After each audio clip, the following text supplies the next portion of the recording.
Joe Biden turns 80 years old tomorrow. Happy birthday, Mr. President, but it's time for a younger generation to lead across the board.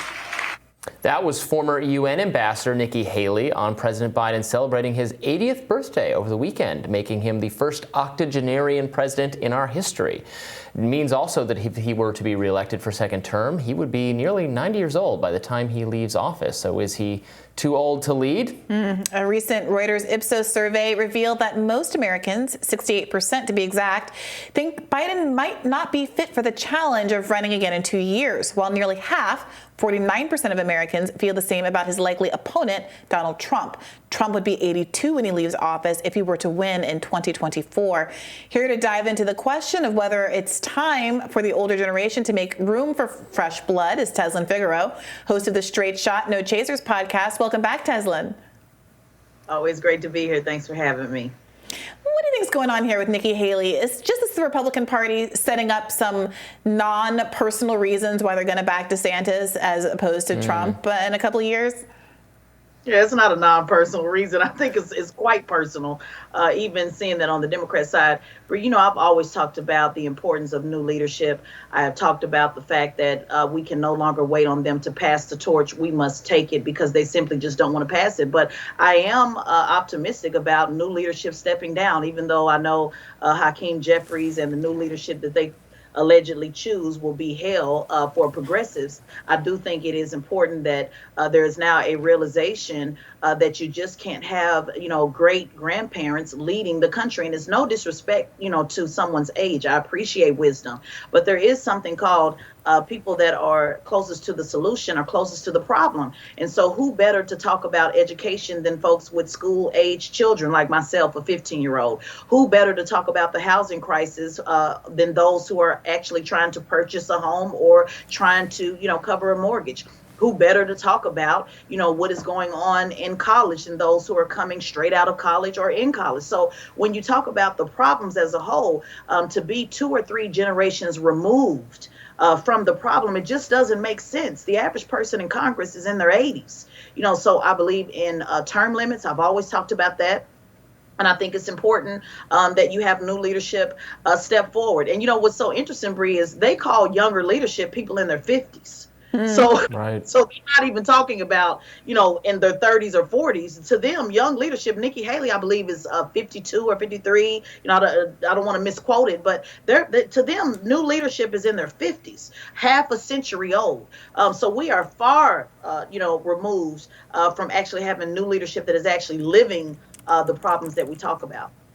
Yeah, the average age of the people running our government in Congress, et cetera, presidency has just gone way, way, way up over time. I mean, partly because people didn't used to live that long or reliably live that long. Some people live that long, but on the average has gone up. And I think the people in power have accrued more institutional power, have more staying power. So you have these leaders who can just stay in power forever and ever and ever. And you're right, it's an issue with letting new people come in and talk about issues that they know more about. I would add to that tech. We talk so much about social media, about tech and privacy and data and surveillance, all things that young people have a just much more intuitive understanding and grasp of, and people in their 80s have no idea. People in their 50s have no idea. People of our age have no idea about some of this stuff. Right. Well, look, Tezlyn, I like that point you made also about it not necessarily just being chronology, but that it's a kind of a closeness to these real world issues. And I wonder if some of the problem with Joe Biden is not just that he's old, but that he's been in Washington since he was, 30 years old approximately when he first got into Congress. Who do you see as a natural heir on the Democrat side? Because I think that part of what the problem is here for Democrats who might feel the same way, according to these polls, is that it's not exactly clear who would fill in for him. Certainly Kamala Harris has her issues. Yeah, to be honest with you, I don't think that the problem is not that the leadership is out there. We just don't see them. When you said, who do you see? How can you see when the same people are on the microphone all of the time? I'm not even talking about just in the politics, but even on social justice. You have the same leaders who are leading the same fight that they've been doing for over 50 years. And let's just be real about it. It's not even about them just living long. It's ego, Bree. This is about ego. power. And once you get so bought by people, and when I say bought, I don't mean literally somebody's, cashing you out. But once you owe favor after favor after favor, you never untangle yourself from that. And it doesn't take long to be bought, if you will. And I know the left always talks about that new leadership that came in and allegedly sold out in the first 365 days. So it doesn't take long, for somebody to cash you out. But when you look at just, having to stay over time because of your ego, because of your pride, because these folks actually turn into celebrities in their own minds, this has a lot to do with it. And I've been complaining about this for a minute, not even just, again, in politics, but even on the social justice side. If you are not relating to the common person of being, close to that experience of what it means, to actually have to wait tables, or what does it mean to actually have to buy a house, or what does it mean to raise a child, or even be single and trying to buy a home, you're just not close enough to the problem. So I think you're far removed from the solution. I do appreciate institutional knowledge. I do think institutional knowledge is important. I do think that, having a wealth of background to be able to help, a younger generation lead. But this is not the case with this breed. This is a case of ego, of not wanting to leave that position of power and just holding on to it for simply no other reason but selfish. While most Americans think Biden is not up to the task of serving as president again, according to a USA Ipsos poll, 71% of Democrats feel he can win if he runs, and their confidence in the president seems to have improved from his standing in August. Well, I suspect that's because he kind of took home a win during the election. So is it the case that as long as Biden can still deliver, why there's going to be less of an argument to change, certainly to change directions, to change personalities, when Biden can, despite people's problems with his age, he got the party over the finish line here. Was that Biden or was that Dobbs? Yeah, well, things here. When people are taking that poll, they're comparing him to Trump. Just to be honest about it, they're comparing him to would I go with Biden or would I go with Trump? So if people had to vote again, and if they reluctantly had to vote for Biden, a lot of folks would just choose Biden over Trump. But let's be clear, he didn't get to a win. Let me just go ahead and dispel that myth.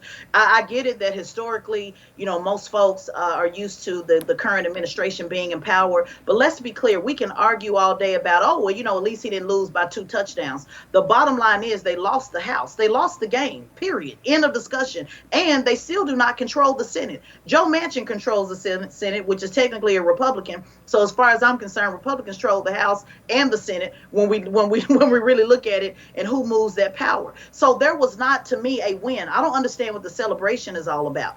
The last administration led us into a insurrection.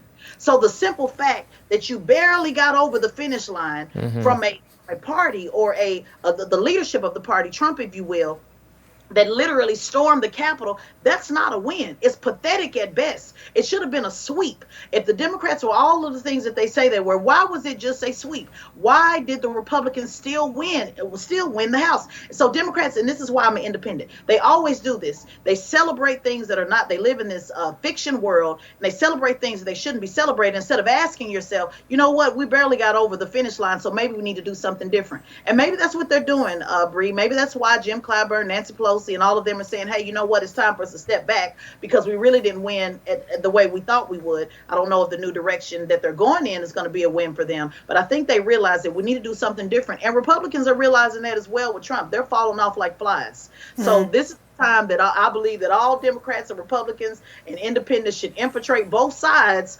because now I think both are very vulnerable in ways that they haven't been in recent history. Tezlyn Figaro calling out the soft bigotry of low political expectations. Thank you as always for joining us. Always. Thank you. We'll have more Rising for you right after this.